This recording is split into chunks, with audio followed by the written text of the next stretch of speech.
কি করলে আমাদের ভাগ্যে ভালো কিছু আল্লাহ তাআলা নির্ধারণ করবেন? খুব গুরুত্বপূর্ণ প্রশ্ন না? যে আমাদের জীবনে সৌভাগ্যবান আমরা কিভাবে হব, কিভাবে আমরা সৌভাগ্যের অধিকারী হব, ভাগ্য সুপ্রসন্ন হবে কি করলে? তিনটি আমলের কথা আমরা বলব, যেগুলোর মাধ্যমে আমরা সৌভাগ্যবান হতে পারি, আমাদের নসিবে ভালো কিছু হতে পারে। আরো অনেক আইটেম আছে, অনেকগুলো পয়েন্ট আছে, আমি শুধুমাত্র মৌলিকভাবে তিনটির কথা বলছি। সর্বপ্রথম কাজ হলো আল্লাহর প্রতি ঈমান আনতে হবে, আল্লাহর আনুগত্য করতে হবে, আল্লাহর দাসত্ব এটা আমাদেরকে করতে হবে, আল্লাহর আদেশ নিষেধগুলোকে মেনে চলতে হবে। আমার রব, আমার সৃষ্টিকর্তা, যার কাছে আমাকে ফিরে যেতে হবে। ইন্না লিল্লাহ, নিশ্চয় আমরা সবাই কার? আল্লাহর। ওয়া ইন্না ইলাইহি, এবং আমাদের সবাইকে যেতে হবে আবার কার কাছে? আল্লাহর কাছে আবার যেতে হবে, তার সামনে দাঁড়াতে হবে। সেজন্য আমার রবের নির্দেশের বাইরে আমি চলবো না, তার নিষেধাজ্ঞাকে আমি লঙ্ঘন করব না। এর মধ্যে আমার এই জীবনের প্রত্যেকটা ক্ষেত্রে আমার কল্যাণ নিহিত, আবার এর মাধ্যমে আমার অনন্ত অসীমকালের যে যাত্রা তার কল্যাণও পরিপূর্ণভাবে নিহিত।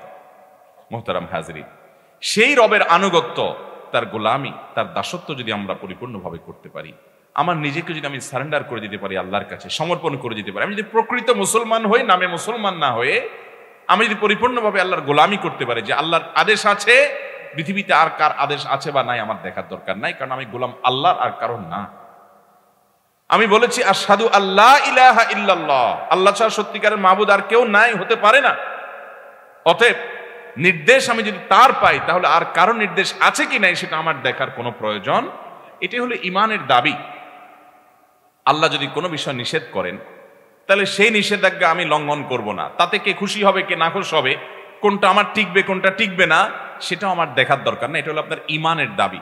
আর যদি বলেন না, এক্ষেত্রে আমি কম্প্রোমাইজ করব, নানান দিক বিবেচনা করব, নানান মানুষের কথা শুনবো, নানান দিক চলে তারপর দেখে তারপর ডিসিশন নিব, তাহলে আপনি নামে মুসলমান হতে পারেন, আপনি প্রকৃত অর্থে মুসলমান হতে পারেন। মুসলমান মানেই হলো আত্মসমর্পণকারী আল্লাহ রাব্বুল আলামিনের কাছে। মুহতারাম হাজিরিন, অতএব আমাদের ভাগ্য সুপ্রসন্ন হবে, আমাদের ভাগ্যে ভালো কিছু লেখা হবে যদি আমরা আল্লাহ রাব্বুল আলামিনের আনুগত্য সঠিকভাবে যথাযথভাবে করতে পারি। যে যত বেশি করতে পারবো তার নসিব তত ভালো হবে দুনিয়াতে এবং আখিরাতে।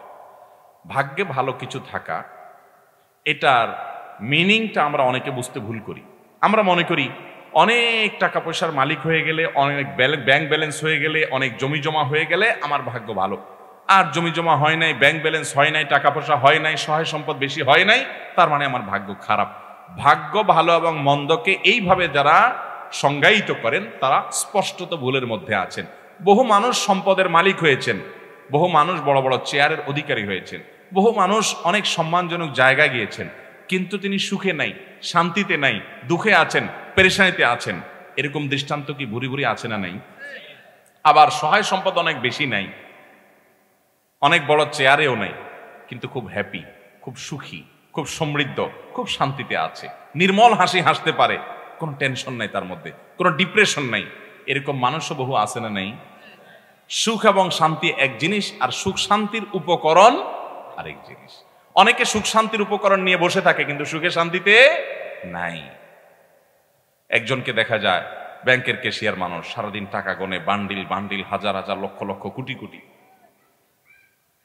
সাদা চোখে দেখলে মনে হবে এত টাকা যে সারাদিন ঘাটে, এর চাইতে সুখে কে আছে? ওই বেচারা জানে যে টাকার গন্ধ কত মারাত্মক, ওই বেচারা জানে যে সারাদিনে ঘাটাঘাটির কারণে কত জীবাণু, রোগ বালাই, টেনশন, পেরেশানি, হাসি, তারপরে আপনার অ্যালার্জি, নানা রকমের অসুখ বিসুখ। ও জানে, সে বেচারা জানে যে এই টাকা ঘাটাঘাটিতে কোনো সুখ তার উল্লেখযোগ্য নাই। তারই আরেকজন সহকর্মী হয়তো কেশিয়ার না, টাকা হাতানোর চাকরি নেই, ওই বেচারা তার চাইতে অন্তত ভালো আছে।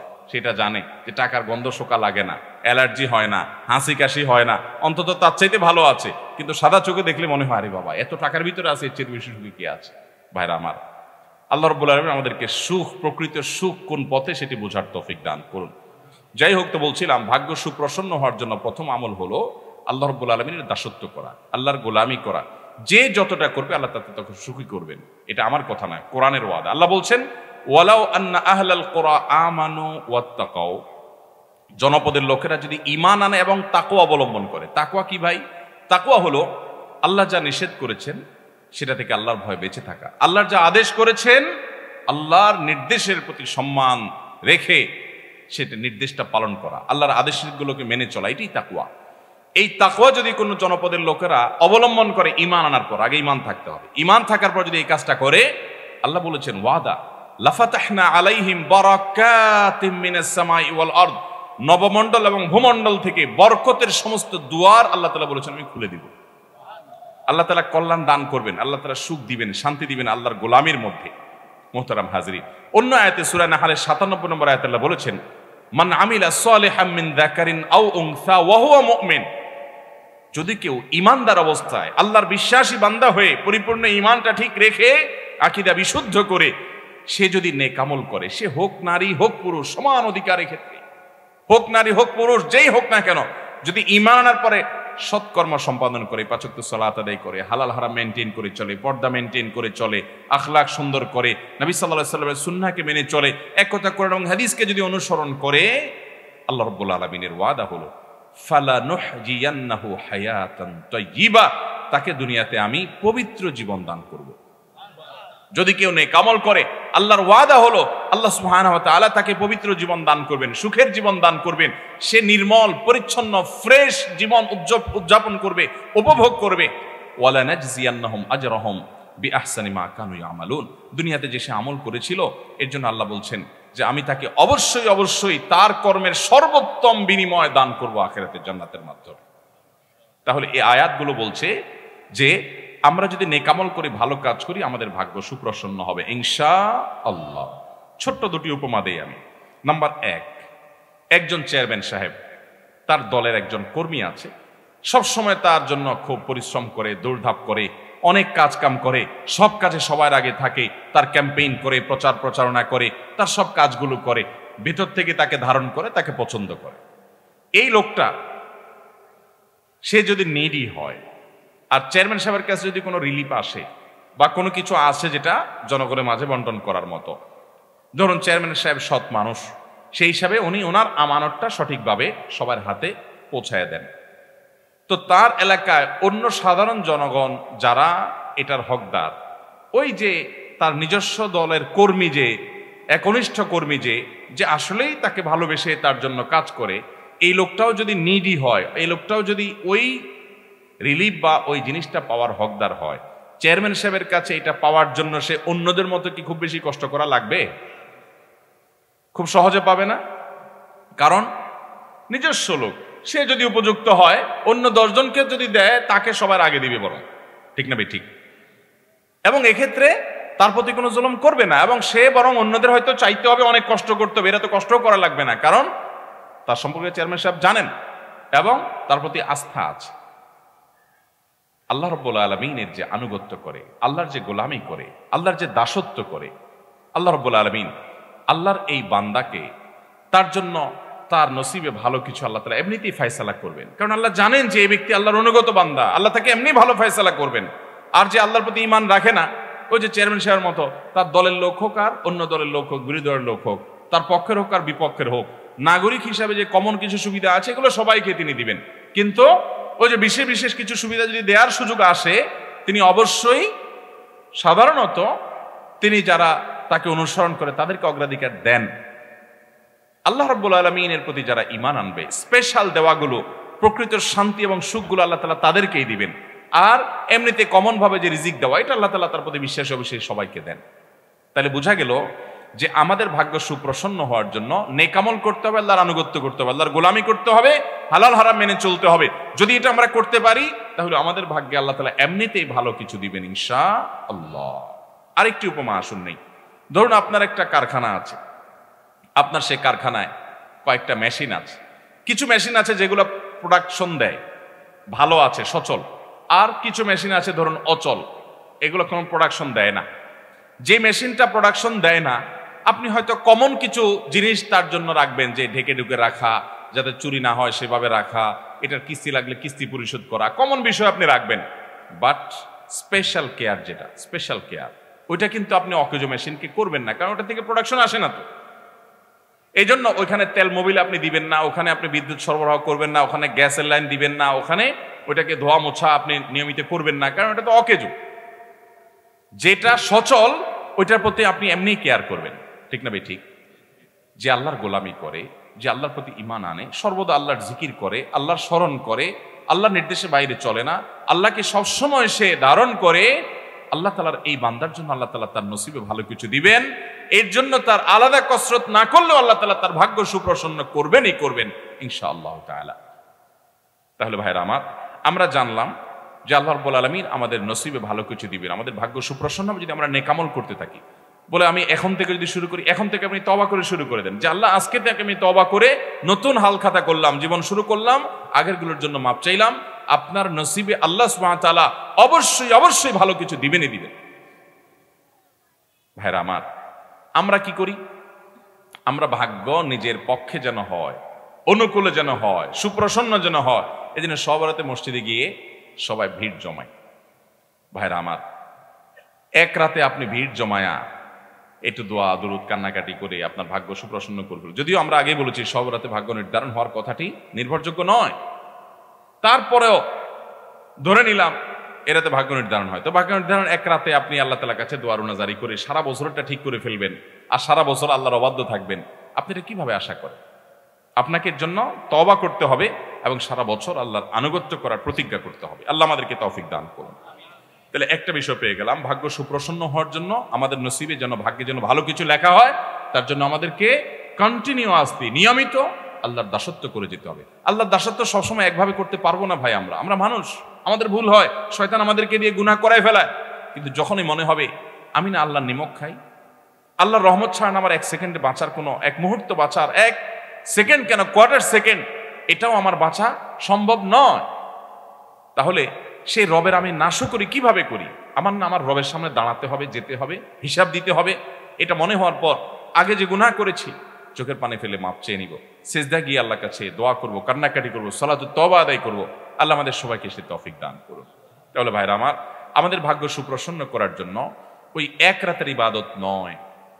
নবী করিম সাল্লাল্লাহু আলাইহি ওয়াসাল্লাম কোনো হাদিসে বলেননি, কোরআনে কোনো আয়াতে আল্লাহ বলেননি যে তোমরা অমুক রাত ইবাদত বন্দেগী করলে তোমাদের নসিবে ভালো কিছু লেখা হবে। বরং নসিবে ভালো কিছুর জন্য লেখা হয়, এর জন্য আমাদেরকে সারা বছর জুড়ে নেকামল করার ওয়াদা এবং প্রতিজ্ঞা করতে হবে ইনশাআল্লাহ। নাম্বার 2, বিশেষভাবে ভাগ্য যেন সুপ্রসন্ন হয়, আমাদের জীবনে হায়াতে এবং রুটি রুজিতে যেন বরকত হয়, কল্যাণ হয়। এজন্য আমাদেরকে আত্মীয়তার বন্ধনগুলো রক্ষা করতে হবে। আত্মীয়তার সম্পর্ক যে যত বেশি সংযুক্ত রাখবে, আত্মীয়তার সম্পর্কগুলোকে যে যত বেশি জোড়া লাগাবে, রক্ত সম্পর্কে আত্মীয়দের সাথে যাদের যত সুসম্পর্ক থাকবে, আল্লাহ তাআলা তাদের হায়াতে এবং রিজিকে তত বেশি বরকত দান করবেন, তার ভাগ্য তত সুপ্রসন্ন হবে।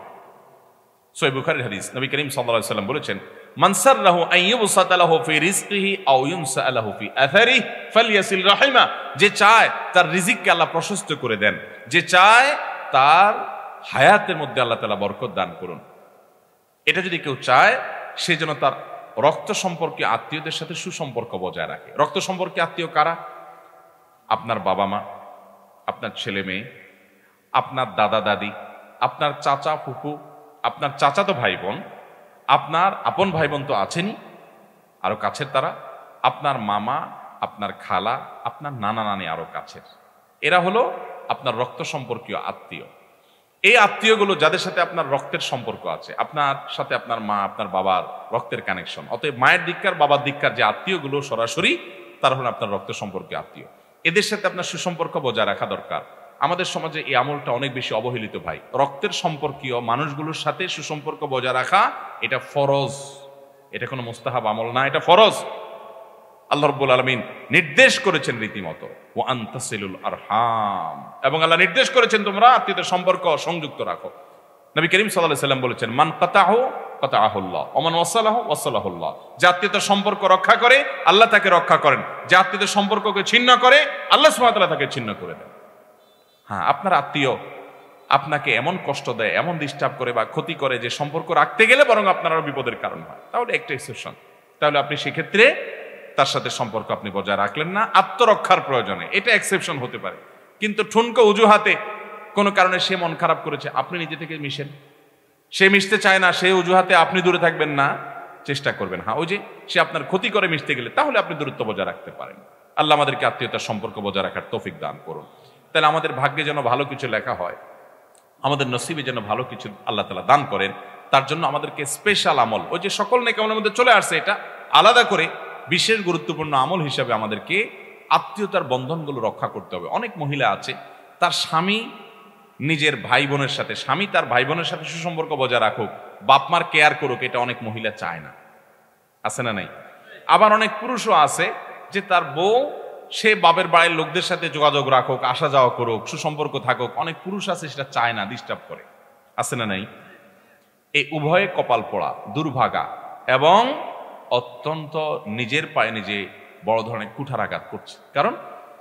কারণ হলো আল্লাহ রাব্বুল আলামিন আপনার স্বামীর জীবনে বরকত দান করবেন, তার রুজিতে বরকত দান করবেন, তার হায়াতে বরকত দান করবেন। তিনি তার রক্ত সম্পর্কে আত্মীয়দের সাথে যত সুসম্পর্ক বজায় রাখবেন। সুসম্পর্ক বজায় রাখার মানে এই না যে আমার সাধ্যের বাইরে তাদের জন্য আমাকে কিছু করতে ইসলাম বলেছে, না, সেটা বলে নাই।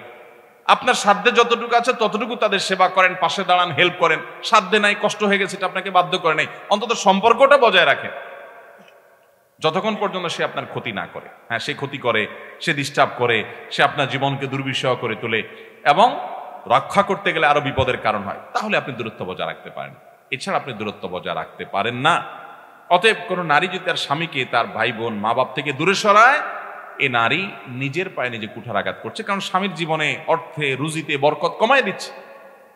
একই কথা পুরুষদের জন্য প্রযোজ্য, যে মেয়েদেরকে তাদের বাবা মা, তাদের আত্মীয় স্বজন, রক্ত সম্পর্কীয় ভাই বোন, তাদের সাথে সম্পর্ক রাখতে যারা বাধা দেয়, এই সমস্ত পুরুষগুলো গুনাহগার হবে।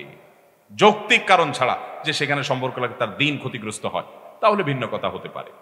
আল্লাহ তাআলা আমাদেরকে আত্মীয়তার বন্ধনগুলোকে রক্ষা করে চলার তৌফিক দান করুন। বড় অবহেলিত একটি ফরজ, অবহেলিত একটি ফরজ। এই ফরজের ব্যাপারে আমরা অনেকে নামাজ কালাম পড়ি, মুখে দাঁড়িয়ে আছে, টুপি জুব্বা আছে, আলহামদুলিল্লাহ তাসবিহ তেলাওয়াত করি, ওয়াজ মাহফিলে আসি, অনেক ভালো ভালো কাজ করি, কিন্তু ওই যে রক্ত সম্পর্কে আত্মীয়দের সাথে আমাদের কোনো সম্পর্ক। শেষ কবে নিজের ফুফুর সাথে যোগাযোগ করেছেন? কয়জন বলতে পারবেন? এই মজলিসে কয়জন আছেন যে ফুফুর সাথে গত সপ্তাহ, 10 দিন, 20 দিন, 1 মাসের মধ্যে যোগাযোগ করছেন নিজের ফুফুর সাথে? মাশাআল্লাহ, আল্লাহর কিছু বান্দা আছেন, কিন্তু খুব অল্প হাত উঠছে। আর বাকিদের কি কারোর ফুফু নাই? আমার ফুফু নাই, আপনাদের কারোর ফুফু নাই? অনেকের মারা গেছেন। আল্লাহ তাআলা আমাদেরকে এই অবহেলিত আত্মীয়র কেয়ার করার তৌফিক দান করেন। কোনো কোনো ফুফুরা আবার ভাতিজাদের ক্ষতি করে, ঝামেলা করে, তাদের হিংসা করে, সেটা ভিন্ন কথা। কিন্তু আপনি ভাতিজা হিসাবে আপনার জায়গা থেকে আপনি রাখবেন, চেষ্টা করবেন তার সাথে সুসম্পর্ক বজায় রাখা। বিশেষ করে ফুফুরা বিয়ে দেওয়ার পর অন্য জায়গায় চলে যায়, ভাতিজারা সম্পর্ক রাখতে চায় না। আবার অনেক সময় সম্পর্ক রাখে না এই ভয়ে যে ফুফুরা না জানি কখন আবার ওই বাবার ভাই সম্পদ দাবি করে বসে। আল্লাহ তাআলা আমাদেরকে আত্মীয়তার সম্পর্কগুলো রক্ষা করার তৌফিক দান করুন। ইসলাম চায় আমরা একটা এমন সমাজ গড়ে তুলি যে সমাজে প্রত্যেকটা মানুষ তার যার যার দায়িত্ব তিনি পালন করবেন, কর্তব্য সচেতন হবেন, পারস্পরিক সম্পর্কগুলো, বন্ডিংগুলো ভালো হবে, এটা ইসলাম চায়। অতএব আমাদেরকে সেটি করতে হবে। তাহলে ভাগ্য সুপ্রসন্ন হওয়ার জন্য দ্বিতীয় আমলের কথা বললাম, স্পেশালি আমাদের রক্ত সম্পর্কে আত্মীয়দের সাথে সুসম্পর্ক বজায় রাখতে হবে। তাহলে আল্লাহ তাআলা জীবনে বরকত দিবেন এবং হায়াতে বরকত দান করবেন। নাম্বার 3 এবং শেষ নম্বর আমল হলো দোয়া করা। ভাই, দোয়া এত বড় অস্ত্র, আল্লাহু আকবার। ইমানদারের এর চেয়ে বড় কোনো অস্ত্র নাই ভাই, এর চেয়ে বড় কোনো অস্ত্র নাই মুসলমানের। সবচেয়ে বড় এই অস্ত্রটি সবচেয়ে বেশি অবহেলিত থাকে আমাদের।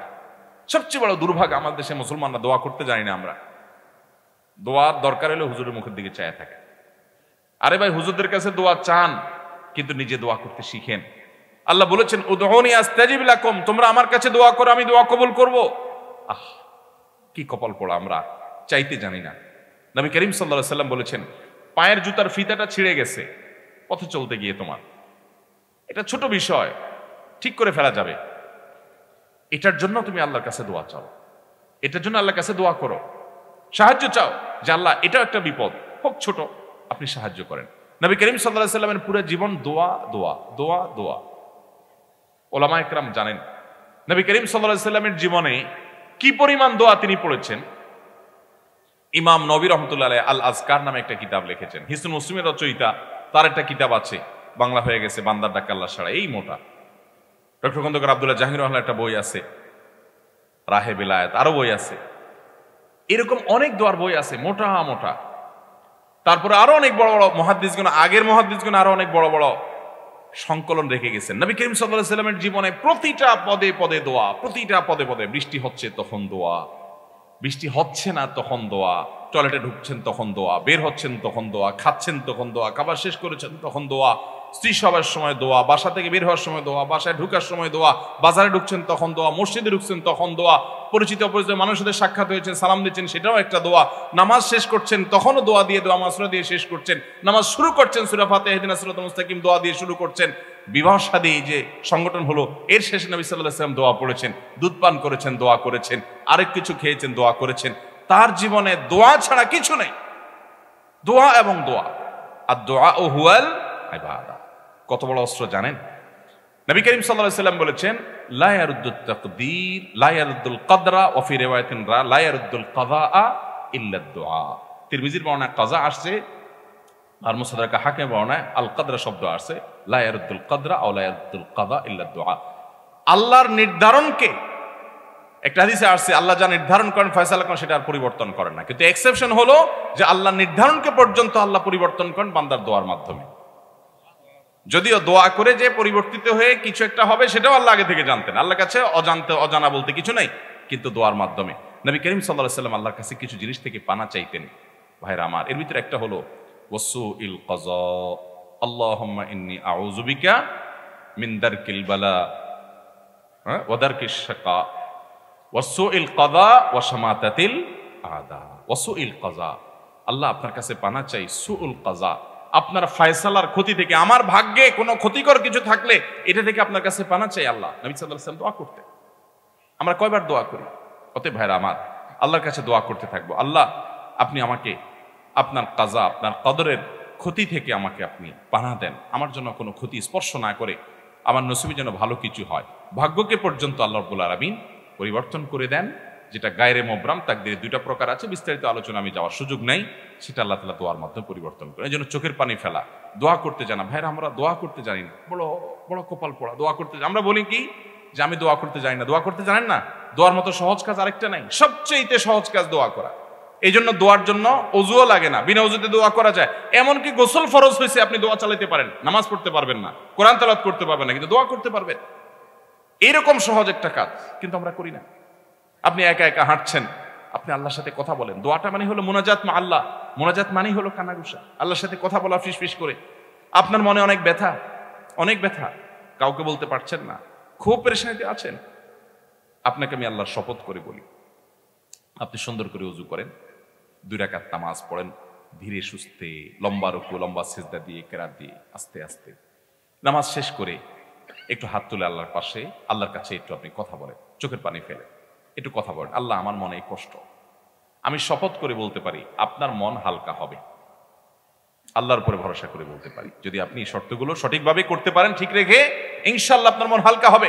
কারণ নবী সাল্লাল্লাহু আলাইহি ওয়াসাল্লাম ইজা ফাজাআহু আমরুন সাল্লা ওয়া ফি রাওয়াতিন ফাজাআ ইলা সালাহ, নবী সাল্লাল্লাহু আলাইহি ওয়াসাল্লামের জীবনে কখনো পেরেশানি আসছে সোজা নামাজে দাঁড়িয়ে যেতেন। আল্লাহ বলেছেন ওয়াস্তাঈনু বিস সাবরি ওয়াস সালাহ, তোমরা সালাত এবং সবরের মাধ্যমে আল্লাহর সাহায্য চাও, বিশেষ করে তাহাজ্জুদের সময়। এটা তো বিলুপ্ত হয়ে গেছে ভাই, এই আমল তো মুর্দা হয়ে গেছে আমাদের সমাজ থেকে।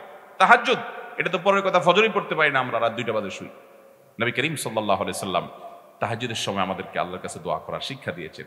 আল্লাহ তাআলা দুনিয়া আসমানে এসে বান্দাকে ডেকে ডেকে বান্দাকে ক্ষমা করেন। 5 ওয়াক্ত নামাজের জন্য আজান দেয় মুয়াজ্জিন, 5 ওয়াক্ত নামাজের জন্য ডাকে কে? মুয়াজ্জিন। আর তাহাজ্জুদের জন্য ডাকেন স্বয়ং আল্লাহ তাআলা।